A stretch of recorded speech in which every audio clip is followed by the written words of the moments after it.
По една година од трагедијата стартува судскиот процес за пожарот во модуларната болница во Тетово. Правдата ќе се докажува во Тетовскиот основен суд. Од тројца обвинети двајца имале работа. Поранешниот директор на Тетовската болница Флорин Бесими седна во обвинителната клупа. Раководното лице Артан Етеми и докторот Бобан Вучевски не дојдоа. Судот и обвинителството не ги казни од судните им закажаа ново соочување на 14 октомври. Бесими по излегувањето од судот не ги избегна медиумите. Побара поддршка од нив. Изјави дека е убеден дека судскиот систем ќе докаже вистината. Нарочиштето не се изјасни, но пред зградата на судот порача дека не е виновен. Се што имам да кажам за овој судски процес на трагичниот случај, ќе го кажам тоа пред судот.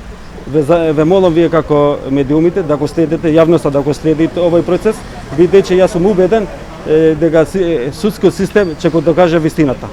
И само вистината. Јас затоа сум тука денеска да го кажеме вистината. Јас сакам истото да се обеледени што побрзо и да се дознае вистината за овој случај.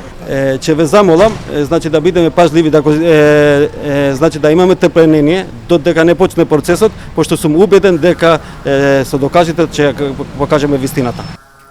10 месеци обвинителството собираше докази и поднесе обвинителен предлог против Бесими и Етеми дека сториле тешки дела против општата сигурност. Лекарот Вучевски дека не постапувал според здравствени прописи за време на епидемија, додека правното лице јавната здравствена установа Клиничка болница Тетово се гони за кривичните дела предизвикување општа опасност и непостапување според здравствени прописи за време на епидемија. Основното јавно обвинителство обвинението го темели на стручни анализи и вештачења направени од Министерството за внатрешни работи, Технолошкиот факултет, електроинженер, а помош побара и доби од германските државни истражители кои со денови го чешлаа просторот во кој безпомошно изгореа 14 луѓе. Во извештајот на МВР беше наведено дека пожарот настанал како последица од електрична куса врска преку висок преоден отпор во приклучниот кабел на дефибрилатор со кој се вршела реанимација на пациент во една од болничките соби.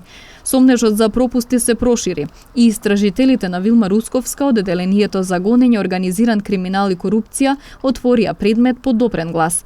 Постапката е во насока на проверка на спроведувањето и реализацијата на јавните набавки за изградба на модуларните болници во државава. Прибраните материјални докази ќе бидат предмет на анализа во насока на утврдување дали документацијата за спроведената јавна набавка соодветствува со техничката документација за овие објекти, но по превирањата во ова обвинителство се уште нема епилог дали и овој предмет ќе заврши со кривичен прогон.